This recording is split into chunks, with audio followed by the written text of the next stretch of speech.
Hello everyone, welcome back. This is Azam sir. My dear student friends, as we know that कि exams के लिए बहुत limited time बचा है and definitely ये बहुत ज़्यादा बर्डन टाइम है आप लोगों पर. So my dear student friend, आप लोगों के डिमांड पर मैं एक ऐसा यूट्यूब पर एक ऐसा वीडियो लेकर आया हूँ जिसे हम कहेंगे कि यूट्यूब पर एक ऐसा इकलौता वीडियो है जहाँ पर सिर्फ हम एक ही वीडियो में पूरा 80 मार्क्स का सोल्यूशन देखने जा रहे हैं. स्टूडेंट्स, रियल में आपने सही सुना, आपको सिर्फ एक वीडियो में मैं पूरा कंप्लीट 80 मार्क्स का पूरा सोल्यूशन दिखाने जा रहा हूँ. सो वीडियो थोड़ी सी बड़े होंगी, बट स्टूडेंट आपको कभी 80 मार्क्स चाहिए तो डेफिनेटली ऐसा दुनिया का कोई टीचर नहीं बना है कि वो आपको सिर्फ 5 मिनट में 80 मार्क्स समझा दे. सो वीडियो को आपको लास्ट तक देखना होगा.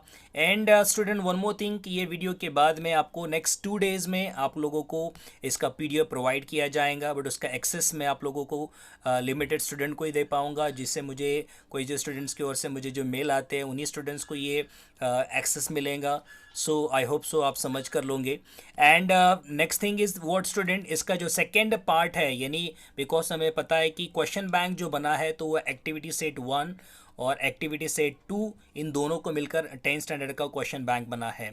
सो इस वीडियो में हम इंग्लिश एक्टिविटी सेट 1 का जो क्वेश्चन बैंक है उससे सोल्यूशन उसका सोल्यूशन देखेंगे, और सेकेंड एक्टिविटी सेट जो है, जो दूसरा वाला सेट है, वो नेक्स्ट 2 डेज़ में आप लोगों के सामने अपलोड किया जाएगा. So without wasting a time we will start the video. So look at that student, हम इस वीडियो में समझ कर लेंगे कि हमें किस किस टाइप के क्वेश्चंस कहाँ पर दिए जाते हैं, उसका सोल्यूशन कैसा है. सो और इस पर आपको मैंने हर एक क्वेश्चन पर एक सेपरेट वीडियो भी अपलोड किया हूँ, बट ये एक ऐसा वीडियो है जहाँ पर आप सिर्फ इसे भी देख लेते हो तो आपको आपका 100% प्रिपरेशन 10th स्टैंडर्ड का हो जाएगा इंग्लिश सब्जेक्ट का.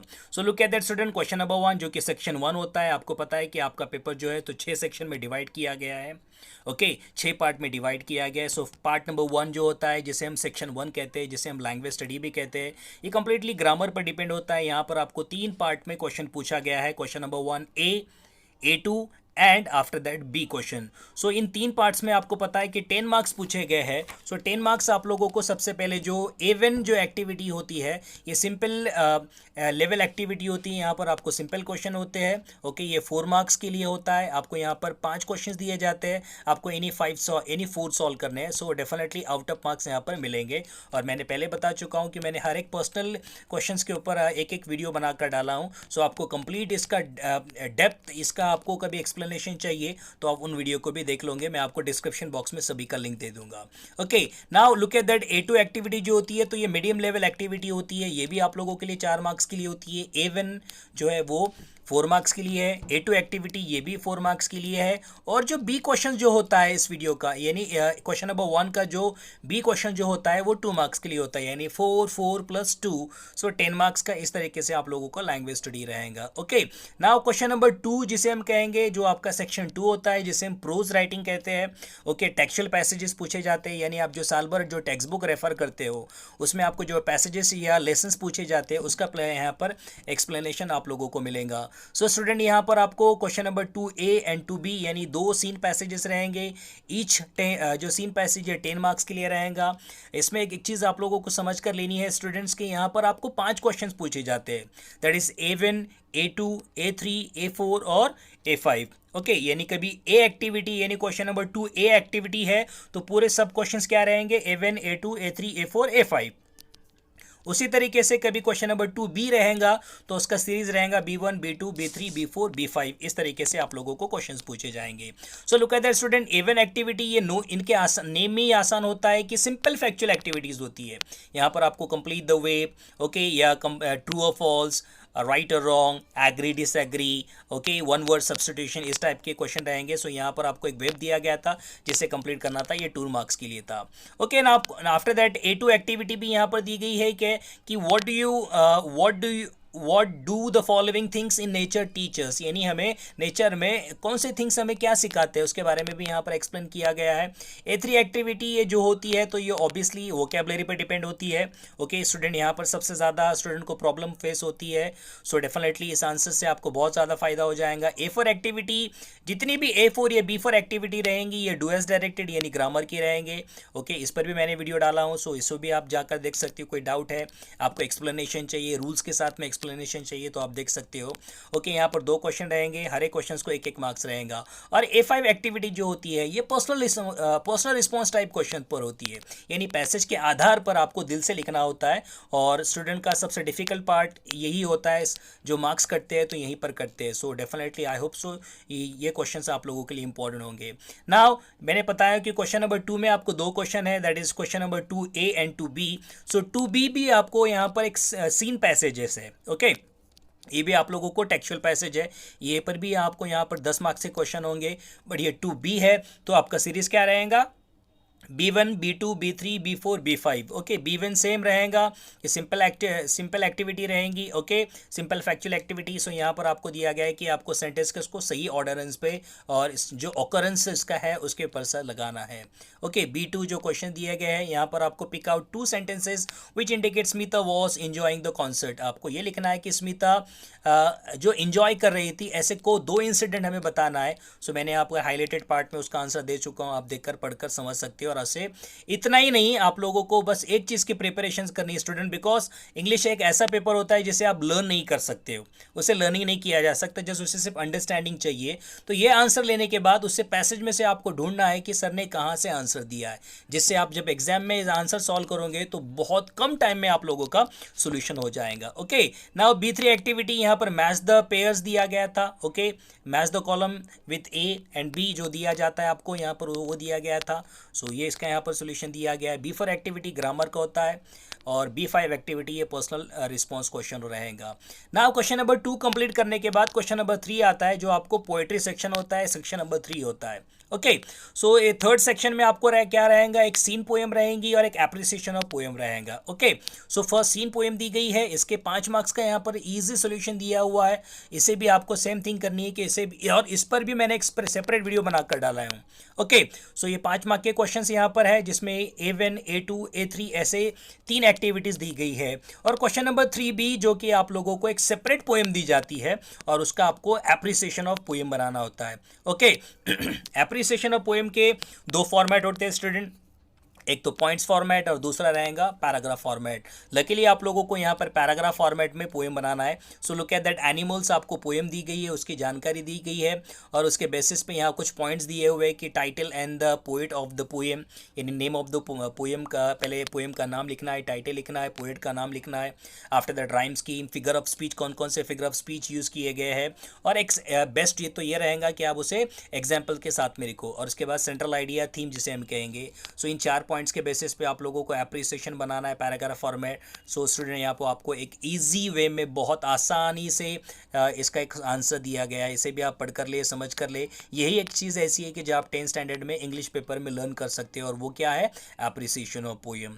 ओके, नाउ क्वेश्चन नंबर 4 जो रहेगा, जिसे हम कहेंगे, ये एक 4th वन सेक्शन होता है। Section 4 non textual passage, reading skill, vocabulary, grammar and summary. यहाँ पर आपको पूरी चीज़ें रहेंगी, आपको यहाँ पर एक 10 मार्क्स का सोल्यूशन दिया जाएगा। ओके, यहाँ पर भी मैंने इस पर भी एक सेपरेट आपको एक वीडियो बनाकर डाला हूँ, नॉन टेक्सुअल पैसेज जिसे हम अनसीन पैसेज कहते हैं। यहाँ पर भी आपको 5 क्वेश्चन रहेंगे, A1, A2, A3, A4, A5 question. और स्पेशल थिंग ये रहेंगी कि क्वेश्चन नंबर 4B जो होता है, इस अनसीन पैसेज पे आपको समरी पूछी जाती है। सो स्टूडेंट इसे आप अच्छी तरीके से समझ कर ले और आंसर से इस पैसेज में से फाइंड आउट करें, जो कि आप लोगों को ईजी वे में मिल जाएंगे। डेफिनेटली आप उसको समझ कर लेना है, जिससे आपका सिर्फ 1 घंटा प्रिपरेशंस करते हो तो ये परफेक्ट हो जाएगा। Okay, now look at that student, जो A4, A5 एक्टिविटी होने के बाद, जैसे मैं आपको बताया, वो समरी राइटिंग होती है। और क्या होता है समरी राइटिंग, जो ऊपर का जो पैसेज दिया गया है उसको पढ़ने के बाद एक सुटेबल टाइटल देना होता है और उस पैसेज पर आपको समरी लिखनी होती है, 1/3 बनाना होता है, जिसे हम गिस्ट राइटिंग भी कहते हैं। सो लुक एट दैट, पैसेज पढ़ने के बाद हमें पता चला कि ये पैसेज किसके बारे में, it's all about the benefits of yoga. So benefits of yoga इसे टाइटल दिया गया और इसे शॉर्ट में यहाँ पर आंसर बनाया गया। ओके, समरी एक ही पैसेज में होती है, इसके बारे में भी मैंने एक वीडियो बनाकर डाला हूँ कि समरी कैसे लिखे, कितने पॉइंट्स आने चाहिए, क्या चीज़ें आप लोगों को बनानी है, कौन सी चीज़ें आपको अवॉइड करनी है, वो आप उसे भी जाकर देख सकते हो। सो मैं सभी की डिटेल्स जो है तो आप लोगों को डिस्क्रिप्शन बॉक्स में दे दूंगा। नाउ क्वेश्चन नंबर 5 जो कि आपका ये सेकेंड लास्ट सेक्शन होता है, दैट इज सेक्शन नंबर 5 जो कि कंप्लीट राइटिंग स्किल पर होता है। सो क्वेश्चन नंबर 5 ये जो आप लोगों को लेटर राइटिंग है, 2 लेटर दिए गए हैं, एक फॉर्मल है, इनफॉर्मल। सो स्टूडेंट हम लोगों ने यहाँ पर एक फॉर्मल लेटर बनाया है। देखिए, that Saurabh Das Parijat colony Pune और डेट के साथ में दिया हुआ है। सो आप इस तरीके से इसे फॉलो कर सकते हो। ये एड्रेस आप लोगों को इस क्वेश्चन में दिया गया है। कंप्लीट जानकारी आप लोगों को इस क्वेश्चन पढ़ने के बाद समझ में आ जाएंगी। सो ये आप लोगों के लिए एक बेस्ट और एक ईजी सोल्यूशन रहेगा। Okay, now question number 6A जो है, तो ये इन्फॉर्मेशन ट्रांसफर होता है। इसमें दो क्वेश्चन पूछे जाते हैं, 6A and 6B। But question number 6A में A1 एंड A2 दिया जाता है इन्फॉर्मेशन ट्रांसफर, जिसमें दो टाइप के इन्फॉर्मेशन ट्रांसफर होते हैं, एक वर्बल टू नॉन वर्बल और नॉन वर्बल टू वर्बल। सो हम लोगों ने यहाँ पर वर्बल टू नॉन वर्बल बनाया है, जहाँ पर हमें एक पॉइंट्स के आधार पर डूज एंड डोंट्स बनाने थे। सो डूज यहाँ पर रेड कलर में दिए गए हैं और डोंट्स यहाँ पर अदर कलर में दिए गए हैं। सो आपको पढ़ने के पर आसानी से समझ में आ जाएगा और ये 5 मार्क्स के लिए। सो इसे लाइट नहीं लेना है, बहुत अच्छे से प्रिपेयर करके लेना है, समझ कर लेना है। 6B क्वेश्चन जो दिया गया है स्पीच राइटिंग है। ओके, कि आपके स्कूल ने कॉलेज में इंटर स्कूल इक्वेशन कॉम्पिटिशन रखा गया है, जहाँ पर टीचर्स डे के ओकेजन पर रखा गया है। सो आपको स्पीच देने का मौका मिला है। सो हमें स्पीच यहाँ पर उसके बेसिस पे बनाना है। टाइटल दिया गया सैल्यूट टू द टीचर्स। सो एक बहुत बेस्ट एक्सप्लेनेशन यहाँ पर दिया गया है और बहुत ईजी सोल्यूशन दिया हुआ है। आप पढ़ने पर आपको आसान लैंग्वेज में समझ आ जाएगा। और आपके पेपर का लास्ट सेक्शन जो होता है, जिसे हम सेक्शन 6 कहते हैं, क्रिएटिव राइटिंग कहते हैं। यहाँ पर 7 नंबर के क्वेश्चन में आपका पेपर खत्म हो जाता है। यहाँ पर आपको 7A एंड B दिया जाएगा। Do any one of the following, expand the theme है। सो थीम दिया गया था ट्रैवलिंग बर्डन्स आवर माइंड। सो इसका कंप्लीट सोल्यूशन यहाँ पर आप लोगों को दिया गया है। 7A2 that is news report, यानी हमें नेक्स्ट क्वेश्चन पूछा जाता है कि न्यूज़ रिपोर्ट बनाओ। So here look at that one question is there, 14 child labours were rescued from the firework factory. So जब हमें न्यूज़ बनानी है तो सबसे पहले हमें यहाँ पर टाइटल लिखना होता है। आफ्टर दैट जो जानकारी यहाँ पर दी गई है उसके बेसिस पे सेम एज इट इज़ आप लोगों को आंसर लिखना है। So this is what student, this is your news writing. Okay, news writing इस तरीके से लिखना है। और आपका क्वेश्चन पेपर का last question that is 7B होता है, जिसमें आपको develop a story in about 80 to 100 words. यहाँ पर 80 to 100 वर्ड्स होना चाहिए। So one mistake is there. So आप लोगों को यहाँ पर एक क्वेश्चन दिया गया था कि यू हैव टू मीन्स आपको एक टाइटल दी गई थी, एक एंडिंग लाइन दी गई थी। So what is that ending line? The unusual independence day. Okay, so आप लोगों को यहाँ पर एक स्टोरी डेवलप करनी थी जिसका टाइटल आपको द अनयूजुअल इंडिपेंडेंस डे देना था। सो इस तरीके से इसका आंसर यहाँ पर दिया गया। सो आई होप सो स्टूडेंट ये वीडियो आप लोगों के लिए बहुत ज़्यादा इंपॉर्टेंट होंगी और सिर्फ आप एक ही वीडियो के ज़रिए से आपका 80 मार्क्स का सोल्यूशन कर पाओगे। Thanks for watching this. और जो आपके फ्रेंड है जो 10th स्टैंडर्ड में जो नीडी है, डेफिनेटली उन लोगों तक इस वीडियो को शेयर करें। Thank you for watching this video.